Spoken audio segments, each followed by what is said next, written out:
Por isso, os japoneses queriam atacá-lo. Se o Japão conseguisse atingir o canal, o tráfego de navios seria interrompido durante meses e os aliados seriam obrigados a fazer a rota muito mais longa, contornando o Cabo Horn. Estrategistas navais se preparam para a missão.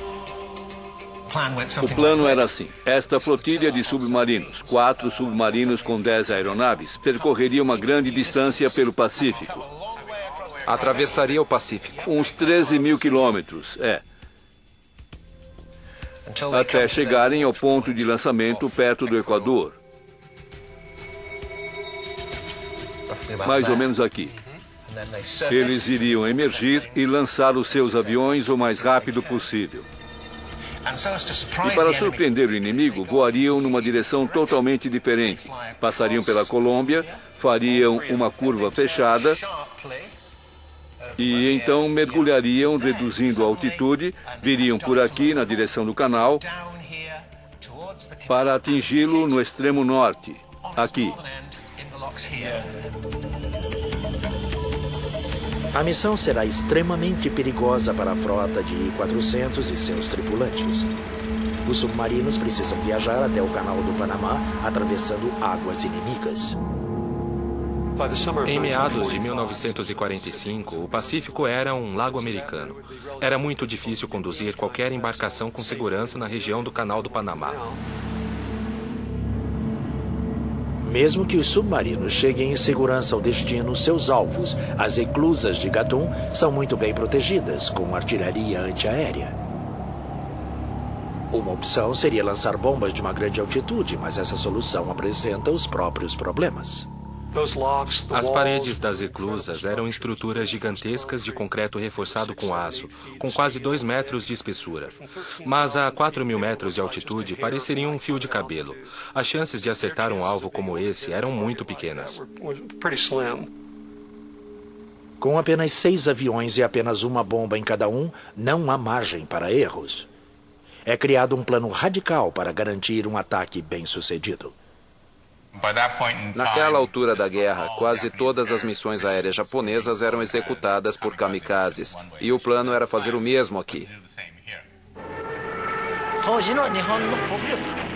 Devido à falta de recursos do Japão na época, não tínhamos opções, a não ser as missões kamikazes.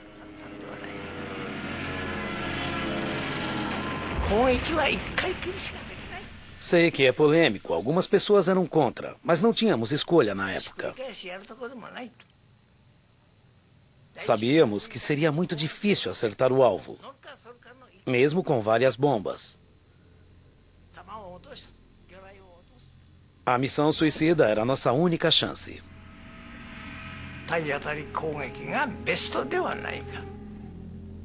Enquanto a equipe do I-400 treina para a missão no Canal do Panamá, o Projeto Manhattan também prepara sua missão.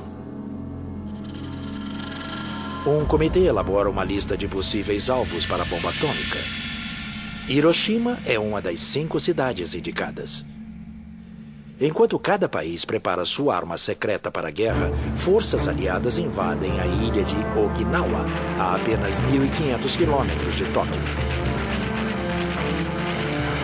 82 dias de combates brutais resultam em 100.000 soldados japoneses mortos e milhares de aeronaves e navios militares destruídos.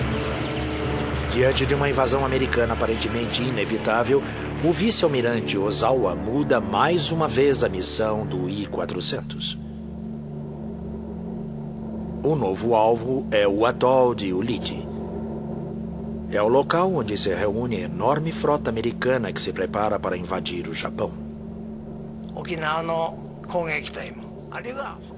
Ulithi era a base para as unidades que tinham atacado Okinawa e, provavelmente, para aquelas que seriam enviadas ao confronto final de um continente. Os suprimentos também saíam de lá. Na fotografia, eu vi diversos porta-aviões americanos. Nosso comando ordenou que atacássemos o maior número deles possível. O plano estabelece que 2 super submarinos, o I-400 e o I-401, além de 2 submarinos menores, partam do Japão separadamente e se encontrem em local pré-determinado. Antes do amanhecer do dia 17 de agosto, 6 Seirans serão lançados em um ataque kamikaze. Para aumentar as chances de sucesso, Ari Izumi ordena que a tripulação pinte os bombardeiros com as cores americanas, em uma clara violação das regras da guerra. Os pilotos eram contra a pintura dos aviões em cores americanas. Eles achavam desonroso, estavam dispostos a morrer, sabiam que não iam voltar. Mas a missão está repleta de problemas. A caminho de Ulithi, um dos submarinos menores é afundado por um encouraçado americano. Todos os 140 tripulantes morrem. É um sinal do que a frota terá de enfrentar. Numa tentativa de evitar navios inimigos, Ari Izumi decide fazer um desvio e muda o ponto de encontro.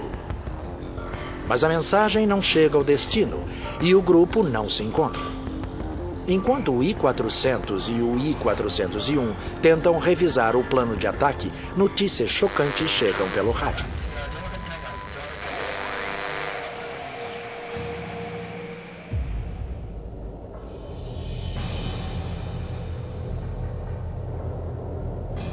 Os Estados Unidos derrotaram o Japão com sua própria arma secreta.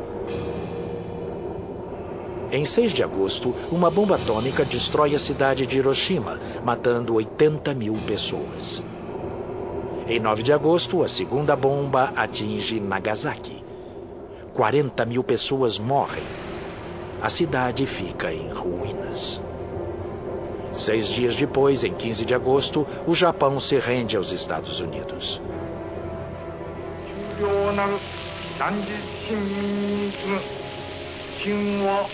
Em seu discurso pelo Rádio Nação, o imperador Hirohito pede à população que suporte o insuportável e que tolere o intolerável. No dia seguinte, dia 16, recebemos um telegrama ordenando o cessar-fogo. Quando recebemos esse telegrama impensável, começamos a cair na realidade. A partir de então, começou um drama a bordo. Naquela época, não existia o conceito de se render e continuar vivo na Marinha Imperial. Os capitães dos 2 submarinos decidem reverter o curso e voltar ao Japão. Ninguém quer entregar as embarcações nem passar pela humilhação de ser capturado em águas inimigas. Para proteger seus segredos, Ari Izumi ordena que as tripulações joguem os aviões com as cores americanas no oceano.